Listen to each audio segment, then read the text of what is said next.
everyone. This section we're going to talk about the Berlin Airlift and the Korean War. Both were efforts to stop the spread of communism. So what is the Berlin Airlift and why is that relevant? So after World War II, of course the Allies were victorious. They divided Germany and its assets, which included Berlin, into 4 equal parts. So everybody had a chunk of the pie, pretty much. However, that wasn't good enough for the USSR or Soviet Union. They were more of a communist party, so they wanted more land. And if you want more land, you need to spread your ideas more. We wasn't having it. So as a result, the USSR started acting a little shady.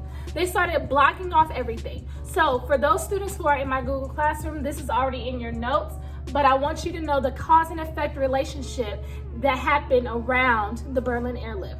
So one of the causes is the Soviet Union, communist, wanted to block the highways, canals, and the railroads from Germany.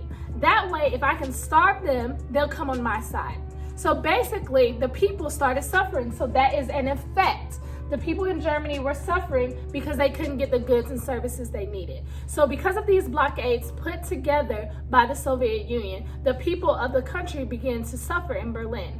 So as a result, United States, being big ball of shot callers, we decided to help them out by doing the Berlin Airlift. What that was is we literally gave supplies from the sky.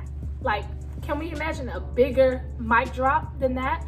So in order to help the people not suffer, we made sure they got their goods and services every day from the sky. How awesome is that? So let's shift and figure out what's going on in Korea. Well, in Asia in 1949, they were a communist society. So they gained control over China. No big deal, right? Wrong. So that means that Korea was now divided into a North Korea and South Korea, which, spoiler alert, is still today. However, in North Korea, they had a communist party. In South Korea, it was more democratic. Of course, the whole point of a Cold War is because we wanted to stop the spread of communism. So because North Korea wanted everybody to follow their rule, you know what they did? Do you know what they did? They invaded South Korea. It's in your notes, right here. North Korea was communist, just like China and Soviet Union. South Korea was democratic. So based on the system that we have, who do you think we helped? You're right, we helped South Korea.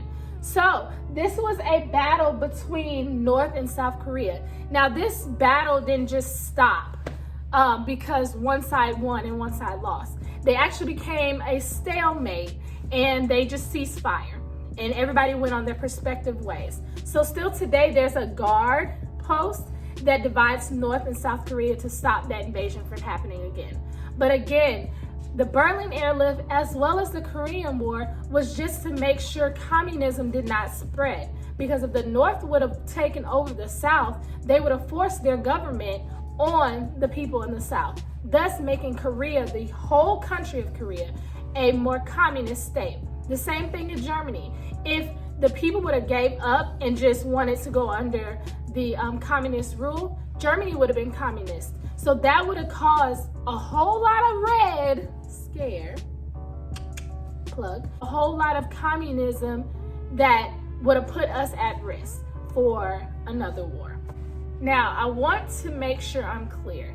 Because of the Korean War, it did leave a sour taste in the citizens of the United States. Now we have policies that dictate whether we're going to intervene or not, because that Cold War could have turned real hot real quick, and we had just got out of World War II. So now we actually have policies in place because of that war, even though it was considered cold, that we won't get involved in certain countries' affairs. Which ties us into the last kind of puzzle piece of the Cold War and its origins and the effects that it had on the United States. The last piece is NATO.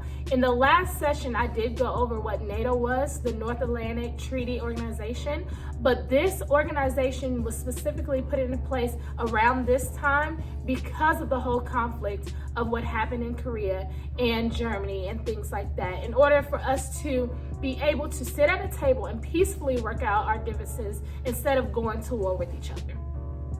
So thank you for watching this session. Again, this was about the Berlin Airlift, Korean War, and a little bit about NATO, even though that is in our previous section. Stay tuned to our next session.